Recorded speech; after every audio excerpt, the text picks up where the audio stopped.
أعوذ بالله من الشيطان الرجيم بسم الله الرحمن الرحيم أو تقول لو أنا أنزل علينا الكتاب لكنا أهدى منهم فقد جاءكم بينة من ربكم وهدى ورحمة فمن أظلم ممن كذب بآيات الله وصدف عنها سنجزي الذين يصدفون عن آياتنا سوء العذاب بما كانوا يصدفون هل ينظرون إلا أن تأتيهم الملائكة أو يأتي ربك أو يأتي بعض آيات ربك يوم يأتي بعض آيات ربك لا ينفع نفسا إيمانها لم تكن آمنت من قبل أو كسبت في إيمانها خيرا قل انتظروا إنا منتظرون نهانی درس کی انشاءاللہ العزیز سورۃ انعام پارہ نمبر 8 رکوع نمبر 20 آیات نمبر 157 158 دو آیاتونه چې نو هغه ویلې کیږي. وړاندې آیات تعلق چې نو هغه د پرونی درس سره دی. پرونی درس کې چې نو هغه مونږ ویلو چې الله رب العزت دا کتاب نازل کو هاذا کتاب انزل الله مبارک فاتبعوه نو دا برکت والا کتاب دی. الله وی دا برکتی کتاب مونږ نه نو هغه نازل کړي دی. وز دا کتاب نزول داغه حکمت سوالو نو الله رب العزت دوه حکمتونه ذکر کړو. یو پرون چې نو هغه آیات کې تیر شوی ولو الله پاک می دا د دې د پاره چې سبا د پاره دوی چې نو هغه دا خبرونه کی چې مخکې خو آسماني کتابونه يهود او نصارا تراغلي او مونږ خدای د پیغام داغه ته لوستلو نه چې نو عاجز ولو. دویم دوی بچنه نو هغه دا خبره کوله اکثر مجه کله کې نه هستل دسه يهودو کله علما نیکان خلق به ول لک عبد الله ابن سلام حضرت سید رضی الله تعالی عنہ صالبا دغه شان چې نو نصارو کې چې نو هغه به لوی حضرات ول نو دی به کچرته په مونږ باندې چې نو هغه دا کتاب نازل شو مونږ له هم الله پاک یو آسماني کتاب راکو لکنا اهدا منهم مونږ به د دوی نه ډیر چې نو هغه په هدایت باندې مونږ بچنه نو هغه بیا سم په هدایت خلق بوینه چې مونږ بیا څنګه عمل کو څنګه چې نو تابعداري کو نو الله رب العزت په دا خو تاسو ته فقط جاءکم بینۃ من ربکم رالو تاسو رب د طرف نه واضح دلیل تاسو ته هدایت او رحمت رالو نو ځکه دا رالو نو اوس دا خپل خبره منشا دغه مطابق چې نو هغه په دې باندې ایمان راوړی عمل په وکړي کنه. نو ځکه الله وی فمن اظلم ممن كذب بآيات الله دا چا نه څوک زیات چې نو هغه ظالم کېدل شي چې څوک چې نو د الله پاک آیاتونه دروژن کوي وصدف عنها او دا غینه مخړی نو څوک چې د الله آیاتونه تکذیب کوي دا غینه مخړی الله وی زرد چې موږ به سزا ورکو آی کسانو ته چې کم کسان زموږ د آیاتونه مخړی څنګه سزا به ورکو سو العذاب بد سزا خطرناک سزا په سبب د دې چې دې نه هغه زموږ د آیاتونه اعراض کوي او مخړی لاره موږ دغه نو ساتي. ځم آیات کې الله جل جلاله وی هل ينظرون الا ان تاتيهم الملائکه او ياتي ربك او ياتي بعض آیات ربك دې آیت دې خبره چې نه هغه انتظار کوي. تفسیر مدارک چې نه هغه کې لیکلي دي یعنی اقمنا حجه مونږ چې نو هغه په دې باندې حجتونه قائم کړل دلیل چې نو هغه مولا ورکړلو بیا د دې د عقیدې چې نو هغه د غلطه عقیدې داغه بطلان چې نو هغه مونږ وکړلو چې دغه عقیده تاسو چې نو هغه فاسده ده وز دا ټولي خبره چې نو هغه مونږ وکړلې وز د دین اورستو دوی چې نو بیا هم ایمان نه راوړي. هل ينظرون آیا دوی د کمی خبرې چې نو هغه نور په انتظار کې دي وس پس لدینه دوی نور کوم خبره غواړي چې اقورته وشي الا ان تاتيهم الملائکه دوی د دې خبرې چې نو هغه انتظار کوي چې دوی ته فرشتي راشي. نو که فرشتي رااله نو فرشتي خو یا د روح د قبض کولو د پر راځي یا د الله چې نو هغه عذاب راوړي نو دوی د فرشتو دراتلو انتظار کوي او یاتی ربک یادا چې راشي چې نو ستاره ورته نو یا الله رب العزت رالو نو الله پاک خو به د دې فیصله کوي.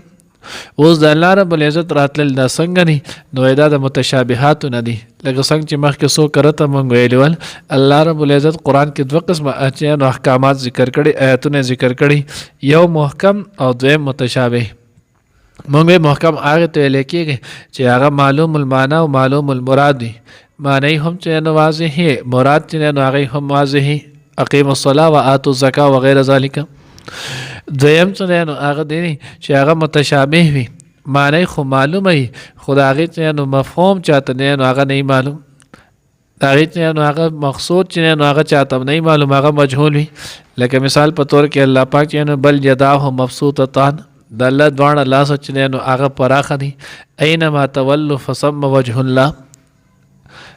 دغه شان داسې ډېر شي چې نو هغه آیاتونه دي ید الله فوق ایدیکم نو دې چې نو هغه د متشابهاتو نه دي. او یأتی ربک یا براتله چې نو هغه ستا ته رب وکړي څنګه به وکړي ما یلیق بشانه څنګه چې د الله د ذات سره ښایي هم اقه شان دي. اوس دلته راتلل اتیان معلوم او دلته نو والکیف مجهول الایمان به واجب والسؤال عنه بدعة. دغه راتلل چې نو څنګه نه الله ویني بس دغه بکیږي حالت چې نو کیفیت هغه مجهول دی. ایمان زموږ چې هغه په واجب دی دی کې باس مباحثه کول چې نو هغه داسني خطرناک دی د ایمان د زوال سبب دی.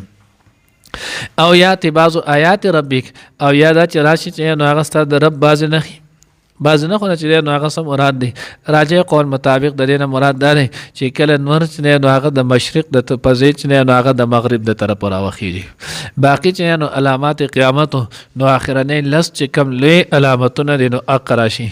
عیسی علیه السلام نزول عیسی وشي دغه شان چې نو هغه خروج دجال وشي دای سره یاجوج او ماجوج چې نو هغه راشي دابۃ الارض نو هغه راوځي بیا دغه سره چې نو هغه نو امام مهدی چې نو هغه ظهور وشي دغه شان چې نو درې پیرې پزماکه کې چې نو هغه خصف وشي ننوتل چې نو هغه وشي مشرق مغرب او جزیره العرب کې بیا چې نو نور په اخره کې د مشرق په ځای چې نو د مغرب نه طلوع شي نو بس د دقه نه اورستو د دروازه چې توبه دروازه به بند شي. الله رب العزت چې نو هغه بیا به چې نو توبه نه قبليږي. صحیح مسلم چې نو هغه روایت دی حضرت ابو هريره رضی الله تعالی عنہ فرمای ثلاث اذا خرجنا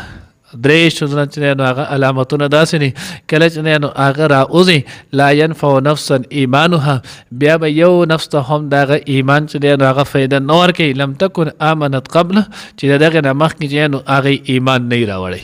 الدجال یو چې نو هغه کې ورکړه دجال دویم چې نو دابۃ الارض دریم چې نو هغه د مشرق طرف نه چې نو هغه د مشرق په ځای مغرب نه چې نو ور راختل دی اخرنه علامت دی. اوس دغه اوشولو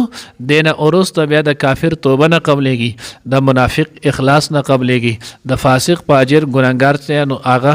عمل بیا نه قبلېږي. بس دغه پورې چې چا څه کړي هم دغه وي. تفسیر دادات نه هغه فتح الباری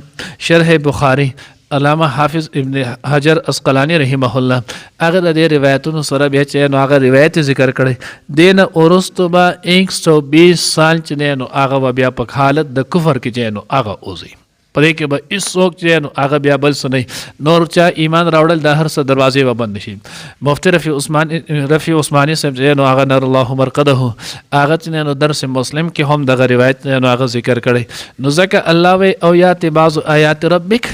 دی بچ نو هغه د دقیقه ورستو نو که خیال کړه اکثر زو جمعه بیان کیم چرته موقع هغه نو دا خبره سو کړه د ما کړی دا چې وسوم کې سړی مړ شو نو ما به 160 سال چې نو هغه د په قبر کې یقیني دي زګه چې نو عیسی علیه السلام چې نو سلويخ کاله زمانه داغه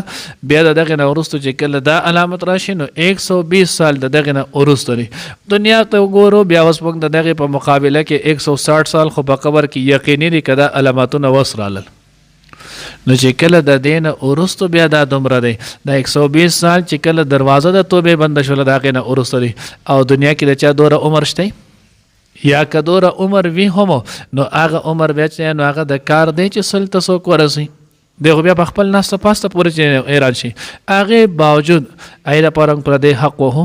دروغ وایو ناجیز چې نو هغه کو چې سن نه دی هغه چې نو هغه مونږ کو الله زموږ په حال باندې رحم وکړي ځکه الله وی او یاتی بعض آیات ربک یوم یاتی بعض آیات ربک کله چې دغه نخ راشي لا ينفع نفسا ایمانها لم تكن آمنت من قبل او کسبت فی ایمانها خیره یا چې هغه په خپل ایمان کې خیر نه کړي قل انتظروا انا منتظرون یعنی دومره واضح دلایل باوجود بیا هم که ایمان نه راوړئ توبه نه وباسئ اعمال صالحه نه اختیاروئ الله وایي بس تاسو هم د دغې دریو نه ته ووایه پیغمبره د دغې دریو علامتونو تاسو هم انتظار کوئ زه هم انتظار کوم چې راشي پته به یې لګي چې چاله ښه شي. الله دې موږ ته په خپل دین باندې استقامت نصیب کړي. الله دې موږ ته اعمال صالحه نصیب کړي. او تقولو یا دا چې تاسو نوای لو یا او تقولو یا دا چې تاسو وای لو ان انزل کچر نازل شوی علینا پمنګ باندې الکتاب کتاب لکنا اهدا منهم نو خامخاو بمونږ د دین ډیر په سملار باندې فقد جاءکم پس راغلی تاسو ته بینه واضح دلیل من ربکم تاسو د رب د طرفنا وهدن ورحمه هدایت او رحمت فمن اظلم پس سوک زیاد ظالم دے ممن دا آغی چانا کذب بی آیات اللہ چی دروغی وگڑلو آیاتنا دا اللہ تعالی وصدف عنها او مخیوارو دا غینا سنزل لزین زرد چی مونگ بسزا ورکڑائی کسانو تیصدفون چی مخڑی ان آیاتنا زمونگ دا آیاتنا سو العذاب بد عذاب بما کانو یصدفون بسبب داغی چی دی بمخڑولو هل ینظرون آیدی انتظار کوي الا انت انتظار نه کوي الا ان تاتيهم مگر د دې خبرې چې راشد ته الملائکه فرشتي او یاتی ربک یا راشی ستا رب او یاتی بعض آیات ربک یا راشی سنخ ستا رب یوم یاتی بعض آیات ربک پکم ورس چی راشی چنی نواغ بعضی نخ ستا رب لا ینفو نفسا نفع بورنکی یو نفستا ایمانوها ایمان دغا لم تکن آمنت چی ایمانی نوی راوڑ اغا من قبلو دا دین اڑان دمخ کی او کسبت فی ایمانها یا چی نئی کڑی داغا پاخپل ایمان کی خیرہ خیر قول اوائے ورتے پیغمبر انتظرو انتظار کوئے تاسو انا منتظرون منگا ہم انتظار کون کیوں